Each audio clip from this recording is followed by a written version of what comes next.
Hello family, enjoy this relaxing moment with Charm Stories. Remember to subscribe and share your thoughts in the comment section.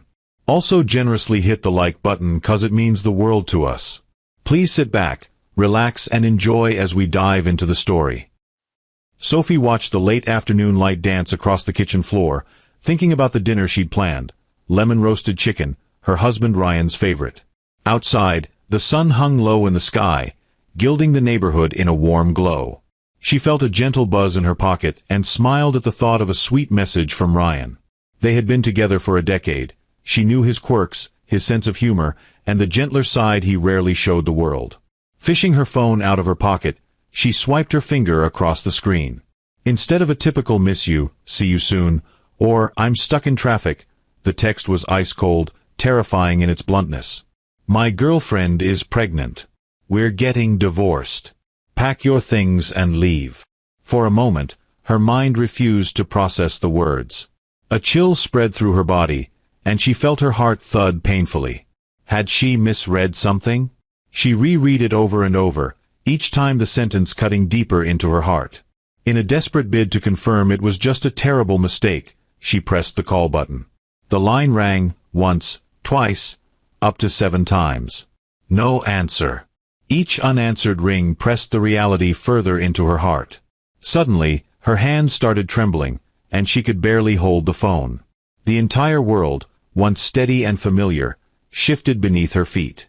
She rushed into the living room, nearly tripping over the rug. Her eyes landed on the wedding photos proudly displayed on the mantel. In one photo, Ryan was spinning her around on the dance floor, beaming with joy. She recalled the memory, the music, the glimmering lights, the taste of champagne, and how she felt safe and cherished in that moment. Now, she felt betrayed, abandoned, and confused. She sank onto the couch, the text still glaring up at her from the phone, a final testament to Ryan's cruelty. Their 10th anniversary was only a few months away. She had been planning a surprise trip. How long had he been seeing someone else? 1,000 questions popped into her mind like fireworks, each more painful than the last. She tried to call again, straight to voicemail this time. Her voice shook as she left a message. "Ryan, call me back. I just got your text. I don't understand. Please, we need to talk." The sense of dread in her stomach grew sharper when minutes ticked by, and her phone remained silent. She stared blankly at the walls, feeling a massive hole forming in her chest. 4 years, they had shared everything, or so she thought. The day she accepted his ring, she'd believed in forever. Now, it seemed that forever had ended in a single, ruthless text message. Her hands numb, she read the text once more. The finality of his words was an assault on her senses. In that instant, Sophie knew her life would never be the same again. The minutes stretched into an hour. Sophie's calls went unanswered, each attempt fueling her desperation. She tried texting, sending frantic messages. "Ryan, please pick up. We need to talk this through. This can't be true. Ryan, I'm begging you, call me." Nothing. The only response she got was more silence. She sat on the couch, phone clutched in her hand like a lifeline. Every shadow in the living room felt ominous, every tick of the clock an echo of how alone she was.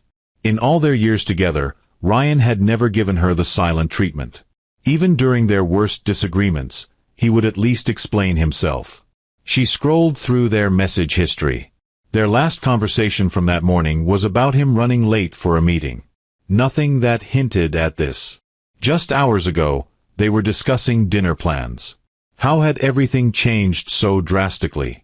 As the initial shock wore off, confusion tangled with anger. Her chest tightened, and she got up to pace the living room. A storm of thoughts thundered in her head. Was she to blame? Had there been signs she missed? She recalled nights when he'd worked late. Times when he claimed he had important business dinners. Had he been with someone else then? How long had this betrayal been brewing? Determined to hear his voice, she tried calling again. Her heart sank as it went to voicemail on the first ring. The robotic tone of the voicemail greeting felt colder than any winter night. Voice message. "Ryan, she paused, tears choking her words. "I don't know what to say. If this is real, if you've done this to us, the least you can do is answer and explain. I deserve that much. Please. She hung up, feeling a tear roll down her cheek. The phone slipped from her hand and landed softly on the couch. She remembered how Ryan used to text her sweet nothings, how he once told her she was the anchor in his life. Now, with one merciless text, he'd uprooted everything. Feeling numb, she walked over to the mantel and traced her finger over the framed wedding photo. 10 years. 10 long, intertwined years. She recalled the nervous excitement on their wedding day. Their vow to stand together, for better or worse, in sickness and in health. It all felt like a cruel joke now, overshadowed by the reality he had thrust upon her. Outside, the sun had set, leaving the house in shadows. Sophie flicked on a lamp, flooding the room with a soft, golden glow. She wanted the light to chase away the growing darkness inside her. But the cold silence remained, an oppressive reminder that Ryan had chosen not to speak, not to face her, not to be decent enough to say goodbye in person. She slumped onto the couch, uncertain whether to scream, cry, or fling something across the room. Instead, she stared at the phone, waiting for any sign of life from the man she once called her best friend. But none came. Hours after receiving the text, Sophie's heartbreak turned into a flood of tears. She cradled her head in her hands, sobbing so violently she feared her chest might burst. Her entire world was crumbling, and she had no outlet but the tears pouring down her cheeks. When her throat felt raw, and her head throbbed, she forced herself to drink a glass of water. The reflection staring back at her from the kitchen window was that of a woman broken, eyes swollen, mascara smeared. She scarcely recognized herself. 10 hours ago, she had been a wife looking forward to a pleasant evening. Now, she was a woman left with nothing but a cold, heartless text message. She replayed old memories, the day they moved into this house, picking out furniture together, painting the walls a warm shade of cream, laughing when they both ended up covered in paint splatters. The memory clawed at her heart. She thought this house would be the backdrop of a happy marriage, maybe even a family someday. But her tears dried up, replaced by a creeping, simmering anger. The rage bubbled in her veins, hot and unrelenting. She could practically feel the heat on her cheeks as she thought, "He destroyed our marriage with a single text. Is that all these years meant to him?" She noticed the time on the microwave, 11:04 p.m. Ryan should have been home hours ago. No matter how big a fight they'd had in the past, he at least had the decency to text or call. Now, there was nothing. Suddenly, a fiery energy ignited in her. She wanted to smash every photo, every gift, every token of their life together. She stormed into the living room and ripped one wedding photo from the wall. Her fingers clenched around the frame, her nails digging into the wood. She didn't break it though. She just held it, breathing heavily. 1,000 thoughts ran through her mind. I should send him a barrage of angry texts. I should call every friend we have and expose him. I should even... But she paused, setting the framed photo down. A new realization seized her. He wants me out, wants me to vanish quietly so he can move on with his new girlfriend and their child. The raw betrayal dug into her, but along with the hurt, an unexpected clarity dawned. She looked around at the living room filled with mementos of their shared life. He would regret doing this to me, she told herself. If he wanted everything so coldly severed, fine. She would respond in a way that ensured he never forgot the consequences. Her meltdown wasn't just sadness, it was a moment of transformation.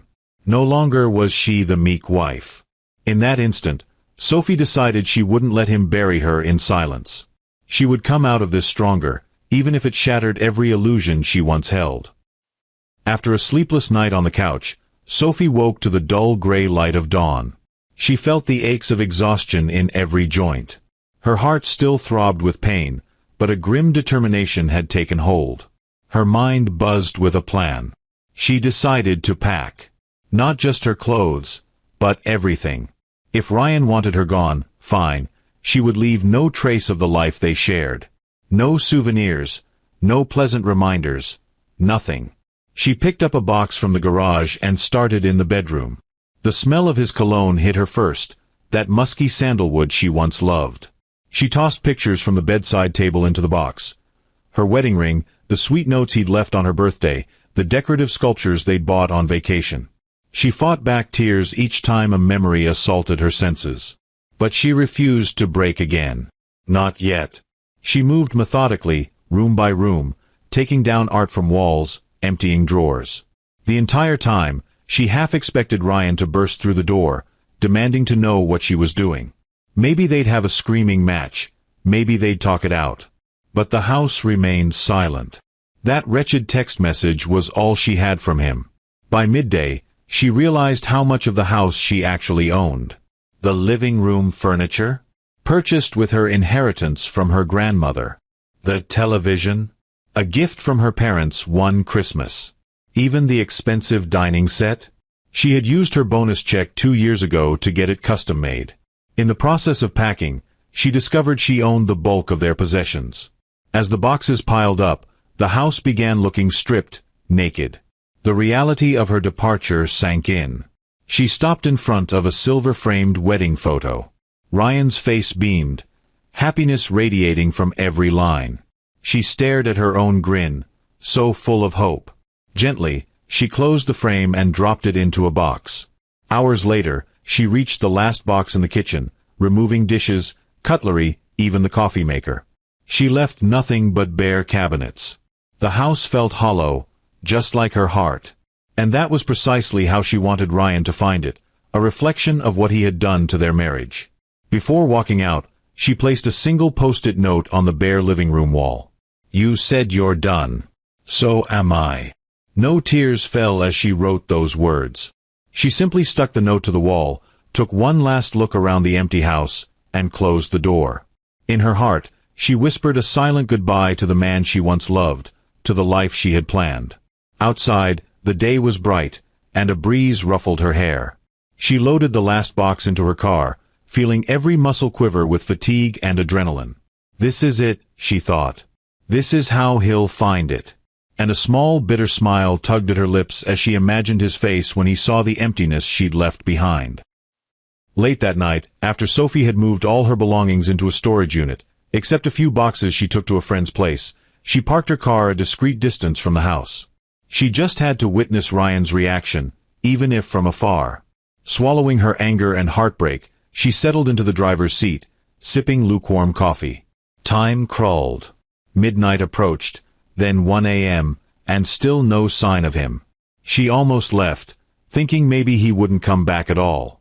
But at 1:43 a.m., a dark sedan appeared, its headlights sweeping over the driveway. She hunched down, watching. Ryan stepped out, looking tired. Even from a distance, Sophie could see the tension in his movements. He rifled through his pockets for his keys, muttering something under his breath. The front door clicked open, and he disappeared inside. Sophie's heart pounded. She imagined him flicking on the lights, gazing at the empty living room in utter disbelief. The hush of the neighborhood felt electric, as if sharing her anticipation. A minute later, a shout emanated from inside, muffled through the closed windows. She guessed he was running from room to room, discovering that it was all gone. The furniture, the decorative pieces, every last spoon in the kitchen. Another yell, louder this time, followed by the slamming of a door. She pictured him standing in the center of the living room, seething in outrage at the bareness around him. And then, perhaps, he would see the post-it note on the wall. "You said you're done. So am I." The thought gave her a strange sense of satisfaction. Her stomach churned with a blend of triumph and heartbreak. She caught a glimpse of him through a window, pacing, gesturing furiously at his phone. No doubt he would try calling her, but her phone was off. She didn't plan to answer him, not tonight. Eventually, he stormed outside, yanking at his hair. Sophie remained hidden, her car's engine off, her headlights dark. He looked up and down the street, as if expecting to see her. But the shadows protected her. Anger roiled within him. She could practically taste his frustration from her vantage point. "Sophie!" he shouted into the night, voice echoing. "Where the hell is everything?" For a split second, she felt the urge to roll down her window and scream back, "Everything is gone, just like you made our marriage disappear." But she remained silent. She didn't owe him an explanation, The empty house did all the talking. He stomped back inside. The porch light blinked off after a while, and Sophie wondered if he had called his girlfriend or someone else to rant about what happened. The image gave her zero remorse. In fact, she felt a cold satisfaction simmering in her veins. He had demanded a divorce through text, callously dropping a nuclear bomb on her life. Now he was the one faced with a rude awakening. No matter what happened next, Sophie knew she had taken back a measure of control. As she turned the key in the ignition and drove off into the quiet night, she didn't shed a single tear. Sophie woke in the spare bedroom at her friend Natalie's house. The morning sun slipped between the blinds, painting stripes of light across her makeshift bed. She'd slept fitfully, her thoughts swirling between heartbreak and a strange satisfaction. Checking her phone, now switched back on, she saw multiple missed calls from Ryan. She didn't bother listening to his voicemails. Instead, she opened social media. Her fingers hovered over the keyboard. Part of her wanted to vent her pain into the void of the internet, while another part of her hesitated. Did she really want to go public with something so personal? She recalled the shock of Ryan's text, "My girlfriend is pregnant. We're done." And the subsequent scene of him discovering a completely stripped house. One fact became crystal clear: Ryan had not shown her even the smallest courtesy or respect. Why should she protect him? A wave of determination washed over her, and she began typing. Sophie's post. When your husband gets another woman pregnant and demands a divorce by text, you make sure he comes home to what he deserves. Nothing. Hashtag goodbye memories, hashtag no regrets. She hesitated for a moment before hitting post. Her heart pounded. Would it make her look petty? Maybe. But her emotions overrode any doubt. She felt a surge of liberation as soon as the post went live. For so long, she'd bottled her feelings, always trying to do the right thing. Now, she was exposing her pain, and Ryan's betrayal, in the most public way possible. The reactions were immediate. Likes, comments, and shares poured in. People she hadn't spoken to in years expressed shock, sympathy, and, in some cases, applause. Comments ranged from, "I'm so sorry you're going through this. What a jerk. You go, girl. That's the definition of savage revenge." Others asked for more details, gossip-hungry or genuinely concerned. Sophie's phone buzzed non-stop, notifications piling up. She had never experienced this level of viral attention before. Within an hour, her post had hundreds of reactions. By midday, it soared into the thousands. Natalie peered into the room, coffee mug in hand. "Morning. I saw your post. Are you okay?" Sophie looked up, tears edging her eyes, but she also felt a strange sense of empowerment. "I don't know if I'm okay, but at least I'm not hiding anymore." Natalie sat beside her, placing a comforting arm around her shoulders. "We're all behind you. And hey, if you need to talk, I'm here. If you need anything else, like help moving your stuff or dealing with lawyers, just say the word." Sophie nodded, grateful. She scrolled through more comments. Some were from mutual friends, outraged on her behalf. Others were from total strangers, praising her nerve. A part of her felt a pang of guilt about airing dirty laundry so openly.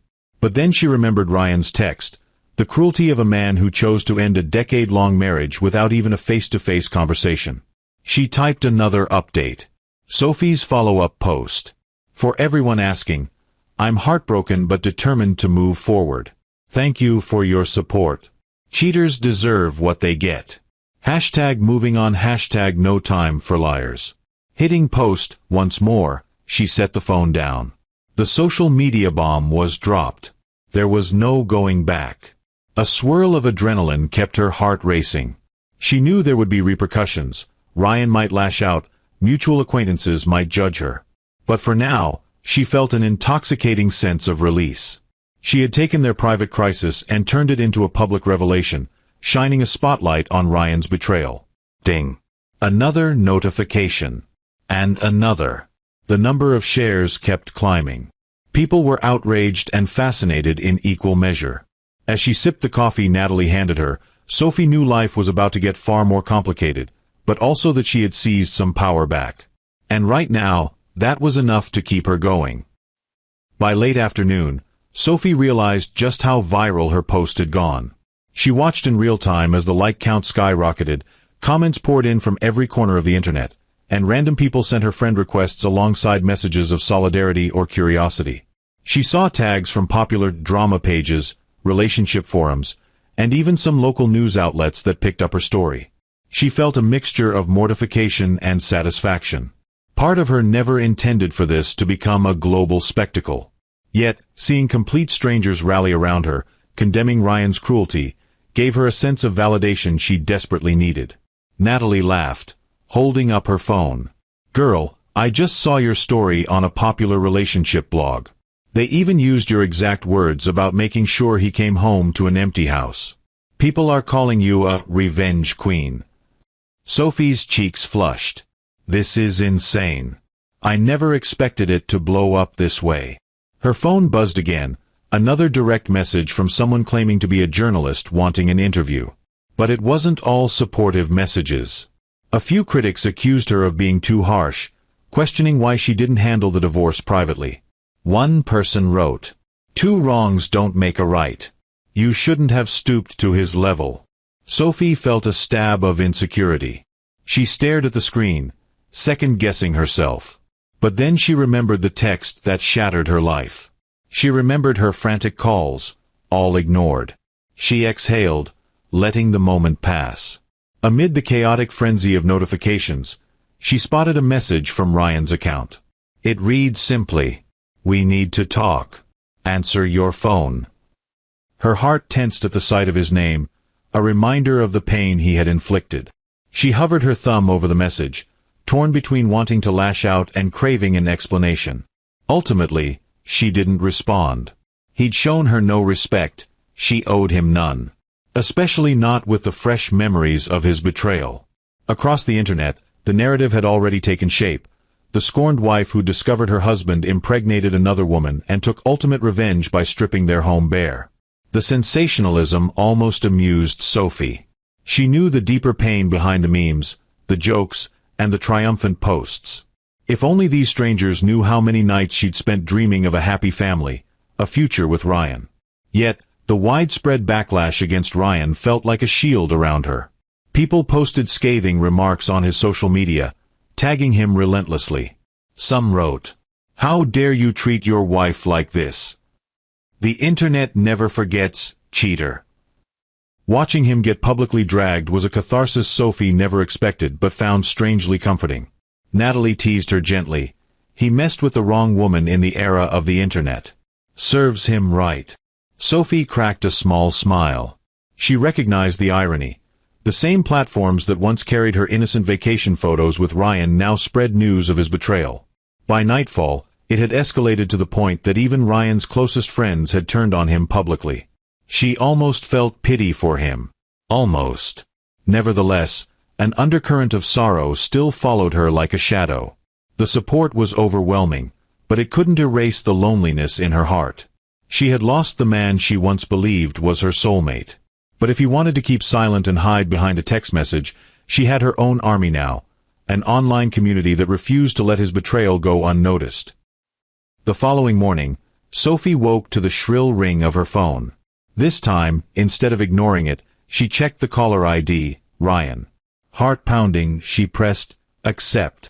She could practically taste the tension in the air. Ryan, voice tense, "Sophie, what the hell did you do? Our house is empty, and now you're blasting this all over social media? Everyone's calling me a monster. My boss saw it. My parents called, furious. This is out of control." Sophie forced herself to remain calm, though her hands trembled. "What did I do? Shouldn't you be asking yourself that question? You texted me that you got another woman pregnant and wanted a divorce. How else did you expect me to react? Send you flowers and a congratulations card?" He let out a frustrated growl. "That text, it was a mistake. I should have told you in person, but you can't keep punishing me like this. We can handle this like adults, talk to a lawyer, and keep our personal business off the internet." Her blood boiled at his sudden concern for privacy. Oh, so now you want privacy? Weren't you the one who decided to drop a bombshell on me in the most impersonal way possible? I was blindsided, humiliated, and betrayed, Ryan. For a moment, there was silence on the other end. She could hear his breathing. I'm sorry, okay? But you went too far, clearing out the entire house.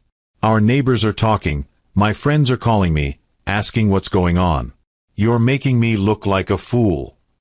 Sophie laughed, the sound tinged with bitterness. You did that all by yourself when you cheated. If you think I'm done, you're wrong. Where were you when I called a dozen times, begging for an explanation? All I got was silence. So, don't lecture me on going too far. Ryan, voice trembling with anger. Sophie, let's settle this. I'm willing to talk face to face, but this social media spectacle has to stop. You're ruining my life. Her voice caught in her throat. Part of her yearned for a real conversation, an apology that felt genuine. But she heard no remorse in his tone, only anger at the consequences he was facing. You ruined my life first. You want to talk? Contact my lawyer. I'll be busy rebuilding what's left of my heart and my dignity. She hung up, her chest heaving. Tears threatened, but she forced them back. The conversation left her more convinced than ever that Ryan cared only about the public fallout. He's worried about his reputation, his job, anything but the hurt he caused me. She put her phone on silent and placed it face down on the table. The edges of her vision blurred with tears she refused to shed. No more crying, she told herself. She had reached a new level of resolve. The world might be chaotic, but she knew exactly where she stood. She would not be Ryan's silent victim. Later that evening, Sophie mindlessly scrolled through her phone while waiting for a cup of chamomile tea to steep. The messages from strangers had tapered off a bit, though her original post still garnered attention. Her heart jumped when she noticed a new private message request, this time from a name she recognized only faintly, Tiffany. The Mistress. The woman who carried Ryan's child. Her pulse quickened. She debated ignoring it. But curiosity won, and she tapped the message. Tiffany. I don't understand why you're doing this. Ryan loves me, and we're starting a family. Stop being bitter and let us move on. You're embarrassing yourself. The audacity made Sophie's stomach churn. She was the one who destroyed a marriage alongside Ryan, and now she had the nerve to call Sophie bitter? Sophie typed a response, her fingers dancing with anger. Sophie. Congratulations on your future with a cheater. Enjoy building a relationship on broken trust. P.S. Don't message me again unless you have something worth saying. She almost sent it, then paused. She deleted the text and began again, hearing Natalie's voice in her head telling her to keep things classy. Sophie. You have no idea what I've been through. I'm not bitter. I'm hurt. But since you and Ryan decided to start your family this way, you can deal with the consequences. I didn't force him to cheat. This embarrassment is all on him, and you. Hitting send, she set the phone down. Her heart hammered, but a strange calm enveloped her. She'd said her piece. Nothing more, nothing less. Almost instantly, Tiffany typed back. Tiffany. We're happy. He chose me. End of story. Move on. You're just jealous. Sophie snorted.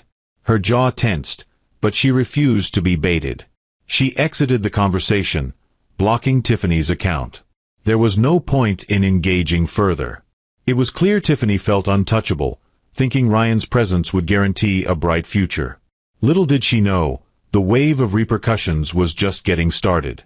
Ryan was soon going to face legal and financial realities that might shake their budding romance to the core. As she sipped her tea, Sophie's mind flicked to the unborn child. She felt a pang of guilt for the baby, who had no control over the situation. But that pity did nothing to dull her anger toward Ryan and Tiffany. They had chosen deception and arrogance, and now they were telling her to step aside quietly? Not a chance, Sophie muttered to herself. If Tiffany thought a few messages would shut her down, she had another thing coming.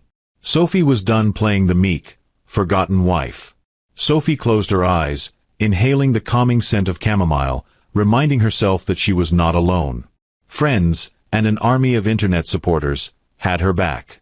This time, she wouldn't be silenced by someone telling her to move on, and pretend everything was fine. The next week was a whirlwind of paperwork and consultations. Sophie, with Natalie's persistent encouragement, hired an experienced divorce attorney named Marla Green, a formidable woman who specialized in cases involving infidelity and complex financials. On the day Sophie first met Marla, she arrived at a sleek downtown office wearing a crisp blazer she'd borrowed from Natalie. Nerves fluttered in her stomach. The receptionist guided her into a spacious conference room with large windows overlooking the city. Marla greeted her with a firm handshake. "Sophie, it's nice to meet you.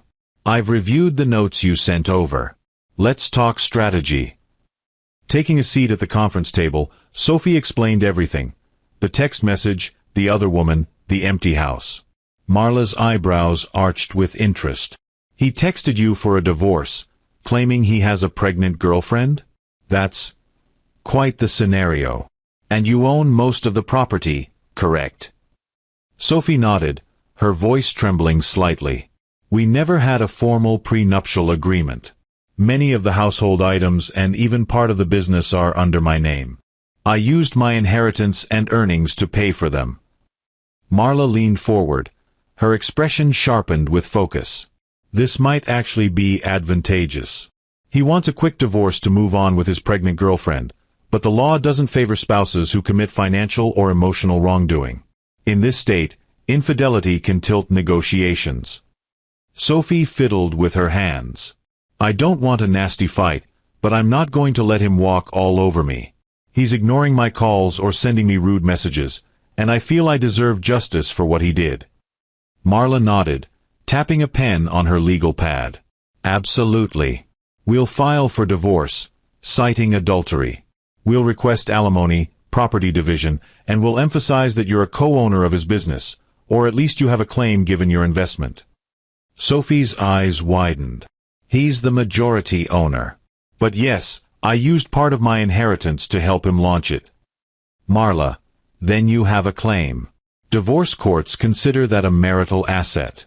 He won't like it, but that's the law. I'll draft the paperwork. He'll be served next week." A mix of dread and relief settled in Sophie's chest. She never imagined she'd be in a legal battle against Ryan. But the betrayal changed everything. As she stood to leave, Marla handed her a folder. "Remember, he might try to intimidate or manipulate you. Refer any communication about divorce terms directly to me. Don't sign anything without my approval." Back at Natalie's, Sophie sank into the sofa, hugging a throw pillow. She stared at the folder of documents. In a single moment, she realized that the marriage she had cherished for 10 years was dead, replaced by a high-stakes legal confrontation. The thought was both terrifying and empowering. Meanwhile, Ryan apparently believed divorcing Sophie would be simple. A quick settlement, some basic division of property, and a final signature so he could move on with Tiffany. He had no clue that Sophie's name was on more assets than he ever realized. He also didn't expect she'd hire a sharp attorney ready to use every legal avenue to secure Sophie's fair share, and possibly more. "He's in for a rude awakening," Sophie whispered to herself, feeling a resolve ignite within her. The tears from a week ago seemed distant. She was done being the devastated wife. Now she was stepping into the role of a woman prepared to fight for her rightful future. A few days later, Ryan and Sophie met at Marla's office for what was supposed to be an initial discussion mediated by their respective lawyers. Sophie arrived with Marla by her side, trying to exude calm confidence. Ryan walked in, jaw set, accompanied by a lawyer she recognized vaguely from local advertisements. They sat around a polished wood table. The tension was thick enough to cut with a knife. Ryan glanced at Sophie, a mix of anger and regret flickering in his eyes. Sophie stared back, refusing to break eye contact. Marla cleared her throat. "Let's proceed. We're here to discuss the division of assets and the pending divorce petition. Under state law, Sophie is entitled to a fair share of the marital estate, which includes—" Ryan's lawyer, a balding man with wire-rimmed glasses, cut in. "We're aware. However, my client would like to expedite this process." "Ms. Lane," he nodded at Sophie, is obviously upset. But we're prepared to offer her the marital home in exchange for a swift settlement. Sophie exchanged a glance with Marla. Then Marla slid a stack of papers across the table. Mr. Anderson, you might want to read these. Sophie doesn't just own the house. She also has a stake in the business, the vehicles, and multiple joint accounts. In fact, a significant portion of the startup capital for Ryan's business came from Sophie's inheritance. We have documented evidence of these transactions. Ryan's face drained of color. That's not true. The business is mine. She only gave me a small sum at the start, just as a supportive wife. Marla's expression stayed composed. Yes, she gave you a sum, $20,000, to be precise, during the initial launch. That's not small. And because it was inherited money, in many cases it remains separate property unless expressly gifted. However, we are also considering the possibility that it became part of the marital estate once it was invested. Either way, she has a very strong claim. Ryan's lawyer flipped through the documents, his eyes narrowing. Mr. Green, he used Ryan's last name with forced politeness, we need to discuss this privately. But Marla continued, her voice level. We're requesting an equitable share of the business's valuation, which we estimate to be quite substantial given the last 2 years of profits. Additionally, Sophie is seeking alimony due to the sudden dissolution of the marriage, spousal betrayal, and the emotional distress caused by Ryan's behavior. Ryan's jaw clenched. You're doing this to me, he said, directing his question at Sophie rather than her lawyer. After everything I've provided for you? Sophie's voice was steady, though her heart hammered. You ended our marriage with a text. You humiliated me, lied to me, and gave another woman your loyalty. Don't pretend like you're the victim. A flash of anger crossed Ryan's eyes. This is ridiculous. I'll fight you on this. You won't get a dime of my business. Marla calmly gathered the papers. You can fight, but the documents and financial records are clear. We'll see you in court if we must. However, we're open to settlement discussions. Ryan looked to his lawyer, who subtly shrugged. The weight of reality seemed to crash down on him. No longer could he rely on sophistry or intimidation. The law recognized Sophie's contribution and the wrongdoing on his part. He was cornered. Ryan's lawyer cleared his throat. We'll need time to review. Let's schedule another meeting soon. With that, the tense session ended. Ryan stormed out, slamming the conference room door. Sophie sat back, releasing a shaky breath. For a fleeting moment, her heart ached, remembering the man she once adored. But she had to remind herself, that man is gone, replaced by someone who betrayed me without a second thought. Marla touched her arm reassuringly. Don't worry. This is exactly how we want it to go. He's on the back foot now. Stay strong. Sophie nodded, swallowing the lump in her throat. She left the office, stepping into the bright sunlight outside. In that moment, she felt a heady mix of empowerment and sadness. Yes, she was winning legally, but the cost was the ashes of a decade-long marriage. Still, she walked away with her head held high. Because sometimes, winning your freedom and your dignity is the best outcome one can hope for. Tiffany made the mistake of thinking she was in for a life of luxury. She envisioned a comfortable home, generous spending money, and a partner who would dote on her. She even started browsing baby name websites and nursery decor.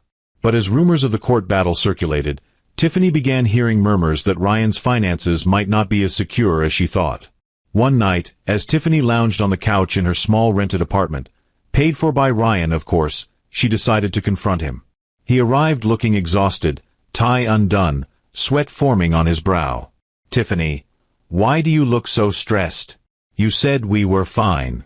But I've heard from mutual friends that Sophie is taking everything from you. Is it true? Ryan sank onto the couch, rubbing his temples. She's claiming ownership in my business, Tiffany. If she succeeds, my cash flow will plummet. I may end up paying alimony for who knows how long. Tiffany's face twisted with frustration. But we have a baby coming. I need stability, prenatal care, and soon I'll be too big to work easily. He sighed heavily. We'll figure it out. But we might have to tighten our belts for a while. Her tone sharpened. What does that mean exactly? Ryan's gaze flickered around the small apartment. It means I can't keep bankrolling everything. The business finances might be tied up in legal fees. I never expected Sophie to fight so viciously. She's basically declared war. Tiffany, voice quivering, you promised me a better life than this. If I'd known you'd be dragged through a legal mess, I wouldn't have left my job. Now I'm pregnant, unemployed, and reliant on you. He exhaled, tension radiating from him. I know. Just give me time. Once the settlement is done, we can move on. But Tiffany wasn't so naive anymore. She sensed his uncertainty. The man who once seemed confident, even cavalier, was crumbling. She recalled the day he told her Sophie would be easy to deal with. Just sign some papers, and they'd be free. That narrative was clearly false. Tiffany, so, how bad can this get? Are you losing the house? Ryan shook his head. It was never really mine to begin with. It was in Sophie's name. She took all the furniture, too. I'm paying mortgage on an empty building. A wave of panic washed over Tiffany. She cradled her belly, tears brimming. This is not what you promised me. I'm scared. I can't afford my prenatal visits, let alone prepare for a baby if you're broke. Ryan pressed his hands to his face. I'm not broke yet. Just, there are complications. She stared at him, her heart pounding. The fantasy life she'd envisioned was unraveling. If Sophie owned so many of the assets, Tiffany realized there might not be much left for her. A heavy dread settled in her gut. Tiffany, you need to fix this, Ryan. I'm not raising a baby in poverty. He stood abruptly, pacing. I'm doing everything I can. I'll talk to my lawyer. Maybe we can settle. But Sophie's demands are steep. She's angry, and she's not backing down. Tiffany watched him with a mix of fear and resentment. She thought she'd landed a secure future by stealing another woman's husband. Instead, she found herself tied to a man whose life was imploding. In that moment, Tiffany realized the harsh truth. She hadn't just taken a married man. She had taken his problems, his debt, and his ruined reputation. Sophie was at Natalie's apartment, folding laundry and trying to distract herself with mundane tasks. She'd noticed her phone buzzing a few times but ignored it, assuming it was more social media chatter or spam calls. But when the buzzing persisted, she checked the screen. Ryan, incoming call. She swallowed hard. She had her lawyer's advice echoing in her mind. Don't engage without me. But curiosity got the better of her. On the fifth ring, she picked up. Sophie, what do you want, Ryan? She heard his ragged sigh of relief. I made a mistake, Sophie. A huge mistake. His voice sounded uncharacteristically vulnerable. Can we meet? Please. Her heart thumped. Rage and heartbreak mingled, but also a faint flicker of something else. Curiosity about what he'd say. Why would I meet you after everything you've done? He paused, as if trying to find the right words. I need to see you. Face to face. I'm sorry. And I have a proposition. She almost laughed at the irony. You had no problem ignoring me after sending that text, and now you suddenly want to talk? His tone took on a pleading edge. Things are complicated. Look, can we just talk for a few minutes? Public place, a coffee shop, anywhere you feel safe. Sophie glanced at the laundry basket. Part of her felt exhausted by the drama, but another part demanded closure. Fine. Tomorrow, 2 p.m. at the cafe near the library. Don't be late. She ended the call without waiting for a response, her hands trembling. She closed her eyes, trying to steady her breathing. What am I even hoping for? A confession? An apology? She doubted it would erase the betrayal, but maybe it could give her some clarity or finality. The next day, she arrived 10 minutes early, choosing a small table in the corner by the window. She fiddled with her coffee cup, scanning every face that entered. At exactly 2 p.m., Ryan walked in. He looked disheveled, dark circles under his eyes, as if he hadn't slept well. He slid into the chair opposite her, avoiding eye contact. "Thanks for meeting me." She stared at him, arms crossed. "Get to the point." He cleared his throat, fiddling with a sugar packet. "I'm sorry," he began, voice trembling. "I handled everything horribly. The text was cowardly. I should have talked to you in person." Sophie's eyes stung, but she refused to cry. "You didn't just handle it poorly, Ryan. You destroyed our marriage like it was nothing. And now you want to fix it." He hesitated. "I'm not saying we can just go back to how we were. But I regret what I did. Tiffany and it's not what I thought. I miss us, Sophie." Her heart clenched. She thought of the nights she lay awake, wishing he'd walk through the door and say those very words. But now, it felt hollow. "You miss me now that you're facing consequences.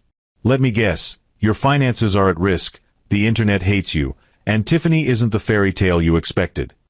He looked pained. "I know how it sounds. But it's the truth.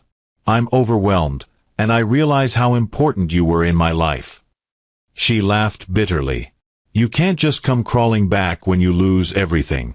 People aren't backup plans, Ryan." He reached for her hand, but she pulled away. "I made a horrible mistake," he whispered.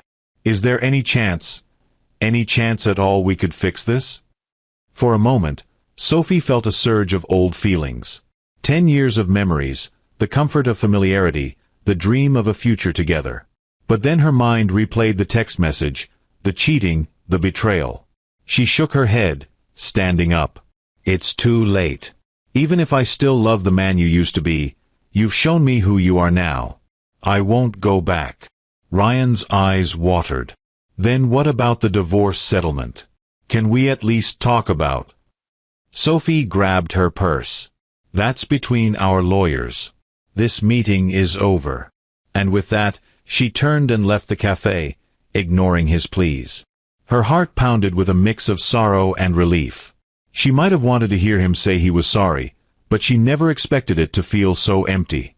A single text had once broken her world. Now, his desperate apology only affirmed one truth: she was done being his option. Back at Natalie's, Sophie felt both drained and oddly empowered. Meeting Ryan had been a test of her resolve, and she'd passed. She filled Natalie in on the encounter, describing how Ryan begged and apologized. "Natalie, proud of you for standing your ground. But I can see it hurts." Sophie nodded, forcing a smile. "I'll survive. I wish it didn't have to be this way." For a while, life returned to a strange sort of normal. Lawyer meetings, couch surfing, job applications. But Sophie felt an itch to finalize her closure in a more tangible way. And so, late one night, she decided on what some might call the ultimate petty move. She took those screenshots, of Ryan's breakup text, of his missed calls, of Tiffany's rude messages, and printed them out in color. She then carefully framed each screenshot in identical black frames she'd found on sale. The next day, armed with a small toolkit, she drove to the empty house, still half in her name, legally. She let herself in. Memories rushed back as the door squeaked open. The living room where they once cuddled was still bare. The weight of betrayal tried to claw at her heart, but she steeled herself. Carefully, she hung each framed screenshot on the walls, aligning them in a neat row. It was like an art exhibit, each piece telling a fragment of the story of his betrayal. Then, she left a note taped to the central frame, "Reminders of who you chose to be." She stood back, surveying the display. A sense of finality washed over her. Yes, it was petty, perhaps even childish. But after everything she'd endured, it felt justified. Before leaving, she snapped a picture of the frames on the wall, evidence of her last act in that house. As she drove away, she imagined Ryan stumbling upon the exhibit of his own words, forced to confront the brutality he inflicted on her. It might do nothing to change him, but at least it gave her a sliver of satisfaction. He deserved to see, in glaring black and white, the devastation he had wrought. That night, Sophie slept more peacefully than she had in weeks. She had reclaimed a piece of her dignity, using the very words that once destroyed her to highlight how far she'd come. She was no longer just reacting. She was taking back control of her narrative, one petty frame at a time. Barely a week passed before the house of cards existence Tiffany had built with Ryan began collapsing. She discovered overdue bills in the mail. The landlord for her apartment, paid by Ryan, began making phone calls, warning of late rent payments. Anxiety spiked as she realized just how precarious her situation was. One evening, she cornered Ryan the moment he stepped inside, clutching a stack of unpaid bills. "Ryan, what is all this? The electric bill is overdue. The landlord is threatening eviction if we don't pay by the end of the month. I can't live like this." His voice rose in frustration. "I told you, my finances are tied up. I'm bleeding money on legal fees. My business is under review because Sophie's demanding a formal valuation. I might have to buy her out, or worse, share ownership. My liquidity is shot." Tiffany's face burned red. "I left my job because you said you'd take care of me. Now I'm pregnant, can't find new work easily, and you can't even pay the bills on time." He let out a bitter laugh. "You think I wanted this? Sophie's the one ripping my life apart. She took everything. Tiffany," voice cracking, "she's taking back what's hers. Don't act like she's some villain for wanting justice after what we did. But now I'm stuck with the fallout. I can't handle this stress." Ryan's temper flared. "Are you blaming me for your choices? You agreed to this." Tiffany placed her hand protectively over her belly. Tears welled up. "We made promises to each other. I thought we'd be secure. I never wanted to be a single mom struggling to pay rent." A suffocating silence fell. The reality hit them both. Their relationship was built on shaky foundations: betrayal, deception, and unrealistic expectations. Tiffany realized she might have condemned herself to a life more unstable than the one she left behind. That same night, Tiffany cried herself to sleep, alone on the couch. Ryan had stormed out, claiming he needed a drive to clear his head. For a moment, Tiffany almost envied Sophie. At least Sophie had social media support, friends, and a strong legal team. Tiffany had only Ryan, and he was slipping away more each day. In the morning, Tiffany woke to find Ryan hadn't returned. Panic seized her. She tried his phone repeatedly, leaving voicemails. "Ryan, I'm sorry. Please come back. I can't do this without you." But all she got was silence. She stared at the empty space in the bed, tears streaming. The fairy tale was crumbling, and she couldn't blame Sophie or the internet. Deep down, she knew this was a consequence of the choices she and Ryan made. A month later, Ryan's world had imploded in ways he never saw coming. His once thriving business was under financial strain due to legal entanglements. Investors pulled out, wary of the messy divorce overshadowing company operations. Contracts were lost as clients questioned Ryan's reliability. A scandal-laced gossip train fueled by Sophie's viral post lingered on, tarnishing his professional reputation. Even friends who previously turned a blind eye to his infidelity now distanced themselves. At social gatherings, whispers followed him. Online, trolls mocked him. He realized the internet never forgets. Every time he tried to rebuild, someone would resurface the post or comment with a snide remark about texting your wife while your girlfriend is pregnant. Ryan found himself alone. Tiffany's constant grievances only amplified his stress. He'd moved out of the empty marital house. No furniture, no warmth, only haunting pictures Sophie had hung. Instead, he couch-surfed with a former college buddy who seemed more interested in the gossip than being genuinely supportive. One afternoon, as he slumped in a coffee shop, avoiding calls from creditors, he overheard two strangers discussing the guy who cheated on his wife and lost everything. To his horror, they referred to him by name. His cheeks burned with shame. He wanted to stand up, defend himself, say he wasn't the monster everyone painted him to be. But the truth was too stark. He had become a living cautionary tale. He recalled the final text he sent Sophie, the cold finality of it. The memory made his stomach twist in regret. He had no excuse for how he ended a decade-long marriage. Sometimes, late at night, he'd lie awake thinking, Why did I do it? Was the thrill of a new relationship worth this avalanche of consequences? Clearly, no. His attempts to contact Sophie were met with silence or a curt redirect to her attorney.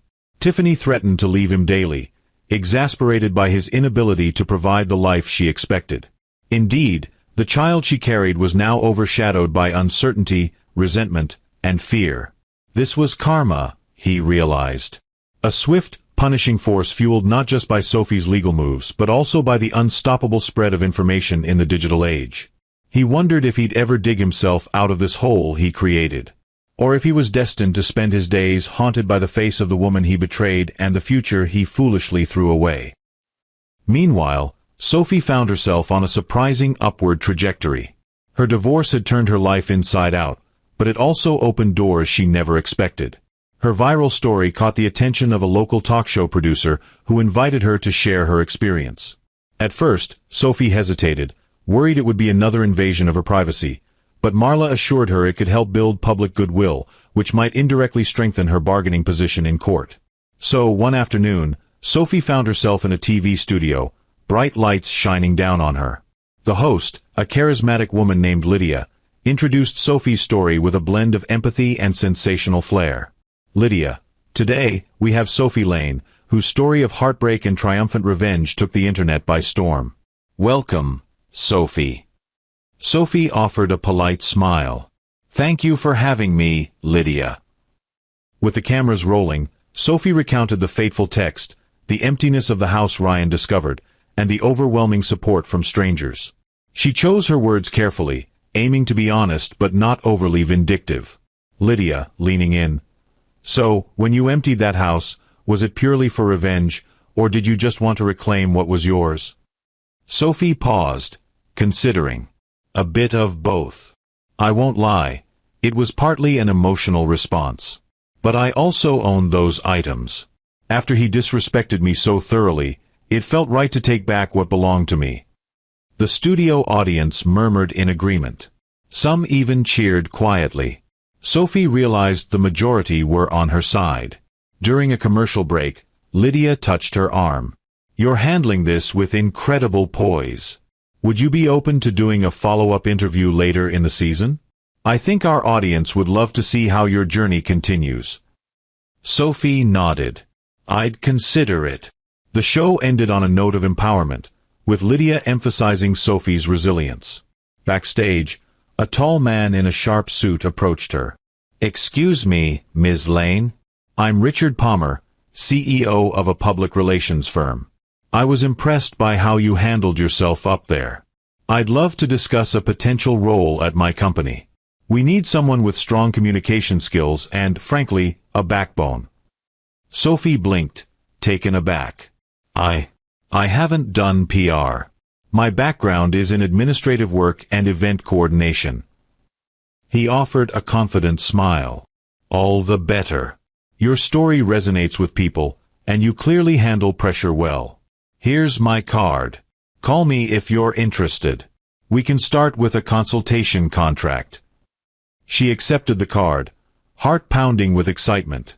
Her life had become a chaotic storm, but suddenly, rays of opportunity were breaking through. She stepped outside the studio, the crisp air hitting her face, and glanced at the business card. Maybe the heartbreak and viral attention weren't just curses, they could be stepping stones to a brighter future. That night, she emailed Richard Palmer, expressing her interest in learning more. Within an hour, he replied, setting up a meeting. For the first time since this nightmare began, Sophie felt a surge of genuine hope. Ryan's betrayal had forced her out of her comfort zone, and now, possibilities she never imagined were unfolding before her eyes. A week later, Sophie arrived at Richard Palmer's office, a sleek high-rise in the city's financial district. Her palms felt clammy as she exited the elevator onto the 27th floor. The lobby was minimalist and stylish, with floor-to-ceiling windows showcasing the skyline. A polite receptionist led her to a conference room where Richard waited. He stood, extending a warm handshake. Glad you could make it. Please, sit. Over the next hour, Richard explained his firm's work, public relations, crisis management, and corporate communications. They represented various clients facing scandal or looking to boost their public image. Richard, leaning forward, your story isn't just about revenge, it's about seizing control of a narrative. That's the heart of PR, owning your truth and shaping how it's presented. We need someone who's lived through a public storm and come out stronger. I think you fit that mold. Sophie's eyes widened. I'm flattered. But I don't have formal PR training. Are you sure I'm qualified? Richard nodded. We can teach you the technicalities. What we can't teach is authenticity and resilience, which you clearly have. Our brand thrives on real people who can connect with real stories. We'd start you off as an associate, help you gain the necessary skills. He slid a contract across the table. Sophie scanned it, her heartbeat quickening. The salary was competitive, significantly higher than her last job. Benefits included health insurance and flexible work-from-home options, ideal as she navigated her ongoing legal battle. She swallowed hard, a surge of gratitude and disbelief washing over her. This is amazing. I just want to be sure I can deliver. My life is a bit turbulent right now. Richard smiled kindly. We believe in second chances and new beginnings. If you can handle the public scrutiny you've already faced, you can handle anything. Moved by his confidence in her, Sophie signed the contract. As she walked out of the building, the crisp air felt electrifying. She clutched her copy of the contract, tears pricking her eyes. She was stepping into a future where she wasn't just the scorned wife from a viral post. She was a professional with a new career path. When she texted Natalie the news, her phone buzzed back in seconds. Natalie. OMG, proud of you. Drinks tonight to celebrate? Sophie grinned, replying, Absolutely. She paused on the sidewalk, marveling at how life's twists and turns could lead to unexpected triumph. A month ago, she was weeping on a couch, her marriage in shambles. Today, she had a fresh start. The betrayal still hurt, but now it also fueled her determination to succeed on her own terms. She might have lost her husband, but she was gaining an entirely new life, a fair trade, she thought, for the chance to stand on her own 2 feet again. Within weeks at her new job, Sophie found herself flourishing. She threw herself into learning everything she could about public relations, developing press releases, coordinating events, and even handling a few minor crisis situations for smaller clients. Her natural ability to empathize and communicate set her apart, winning praise from colleagues and Richard alike. A sense of purpose enveloped her days. Gone were the afternoons spent scrolling through social media comments about her divorce. Instead, she was strategizing campaigns, networking with industry professionals, and crafting narratives that helped clients rebound from bad press. With her first paycheck, she decided to treat herself. She bought a sleek, reliable car, nothing flashy, but still a significant upgrade from the older model she used to share with Ryan. She could feel her confidence soaring each time she stepped behind the wheel, knowing she'd purchased it with her own earnings. Sophie also moved out of Natalie's place and rented a chic 1-bedroom apartment downtown. It wasn't extravagant, but it was hers, a symbol of independence. She decorated the space with minimal furniture, opting for a modern look. At night, she'd light scented candles, curl up on the couch, and savor the peace and privacy she hadn't felt in months. One evening, she stood before a mirror, assessing her reflection. Her face looked calmer, her posture more assured. She'd started exercising regularly, too. The routine gave her a physical outlet for stress. Her skin glowed with renewed vitality, what some might call the breakup glow-up.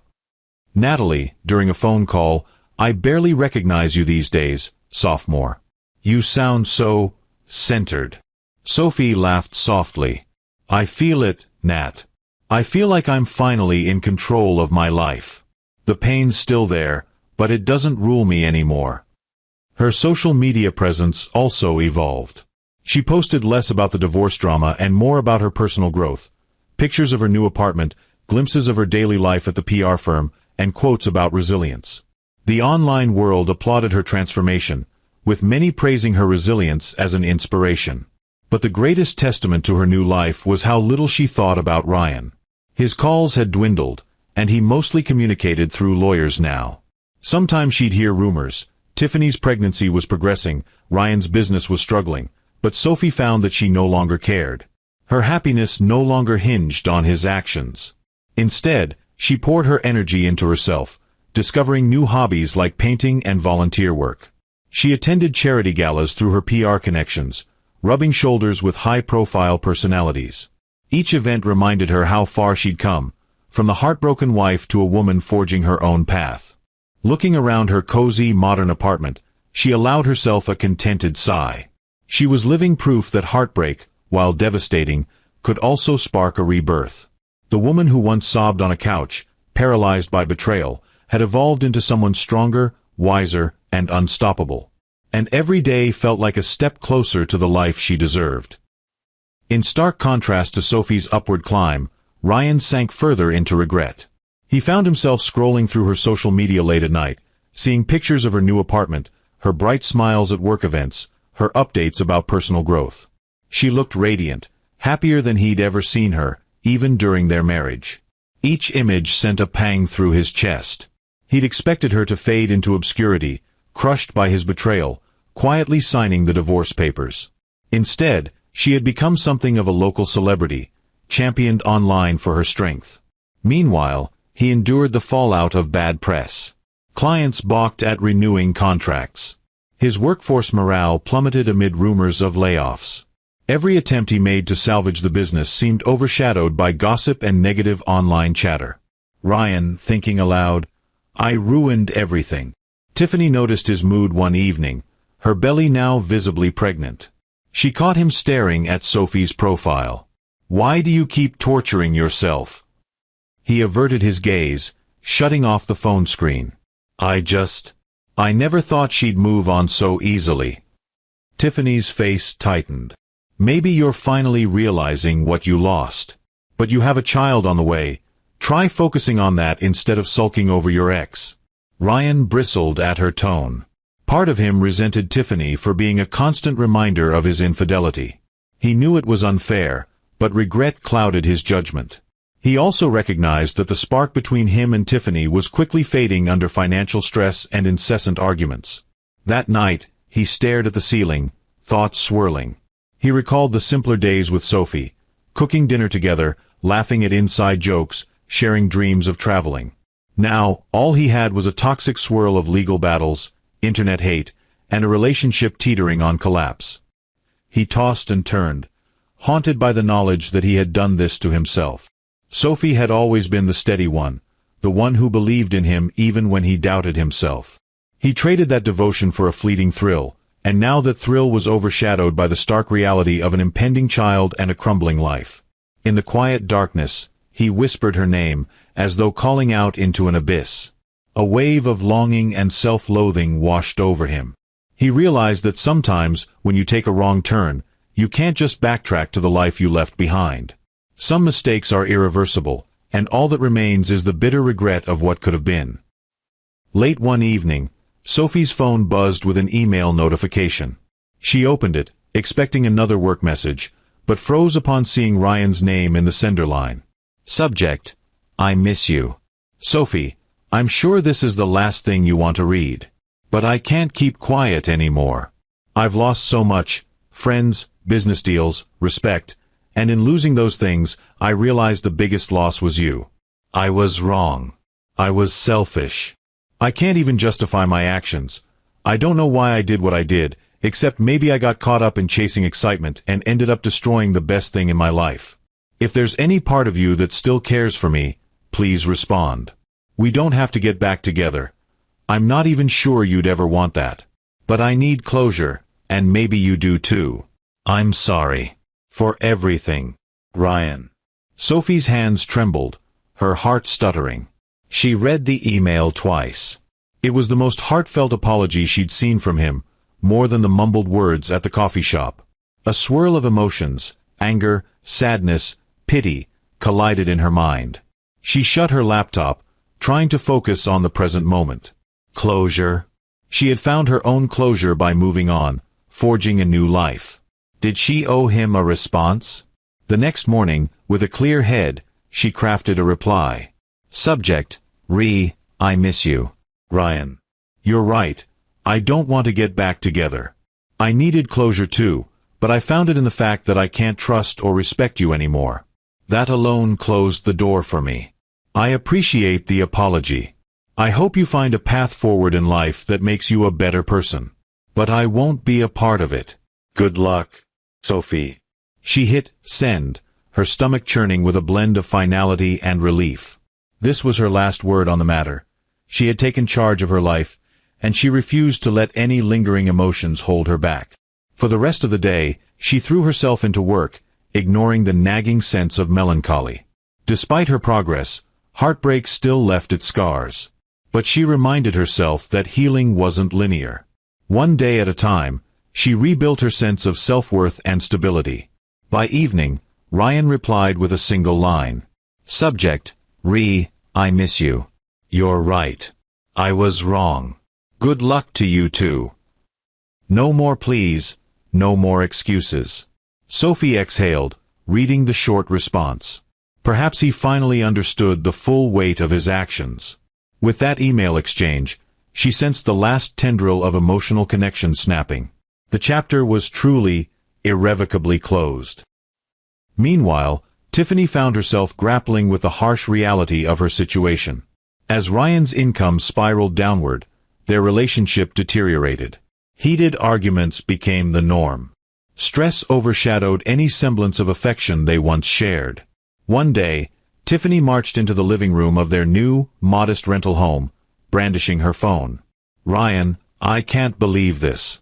You missed another rent payment? I just got off the phone with the landlord."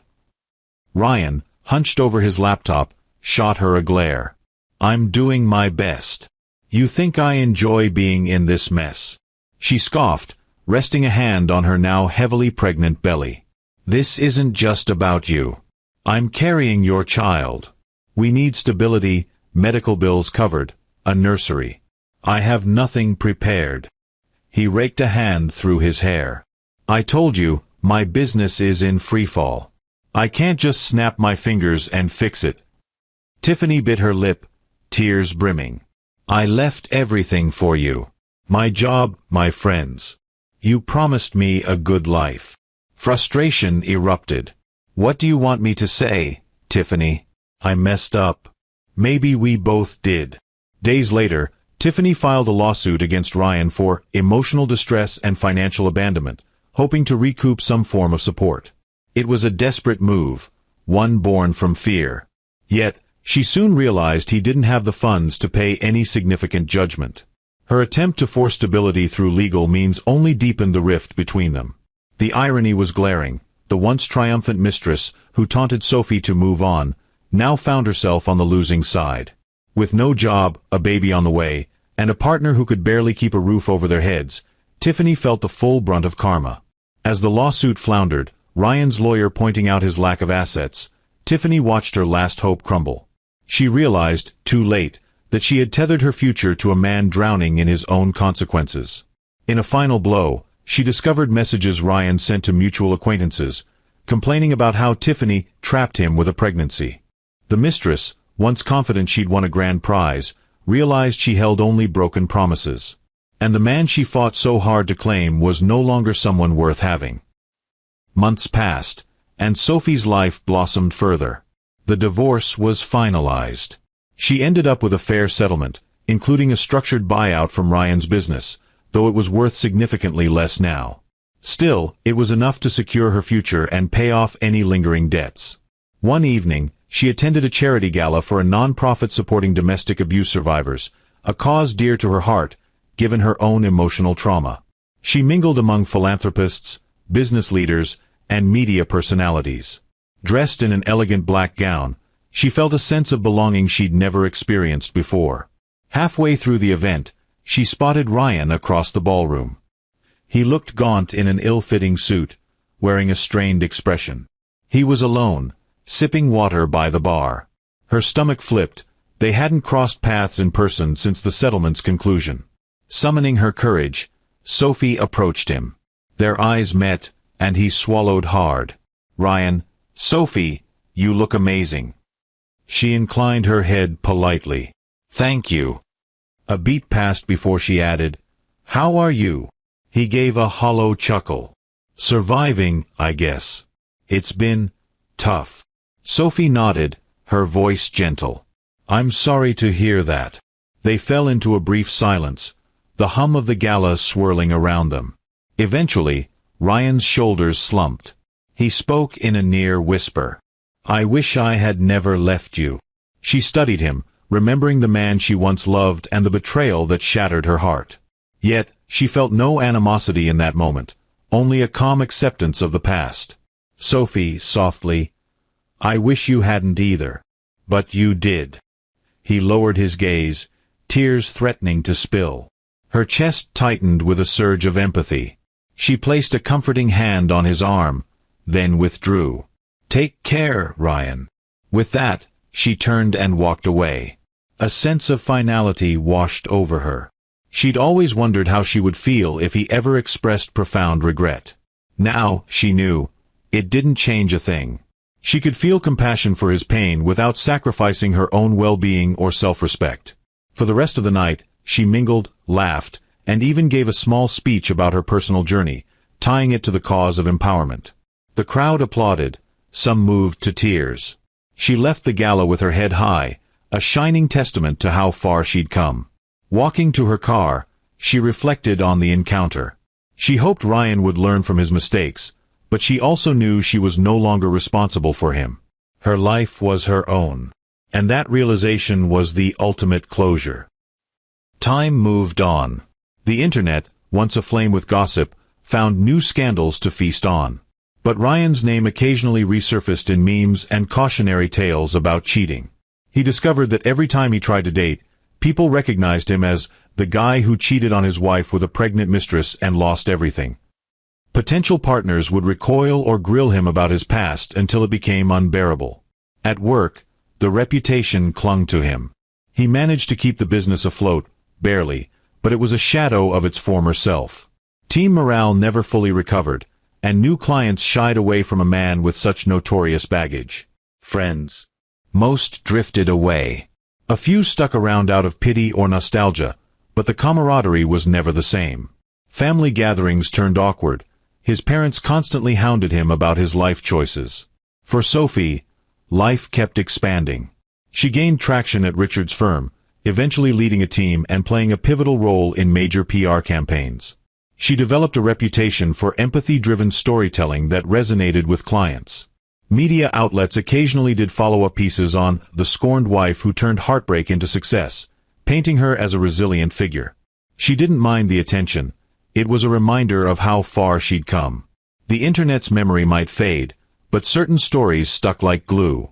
Ryan's betrayal and Sophie's triumphant clapback became an urban legend of sorts, retold in Facebook groups and shared in viral threads. The moral was simple. Cheating can cost you more than you ever imagined, sometimes everything.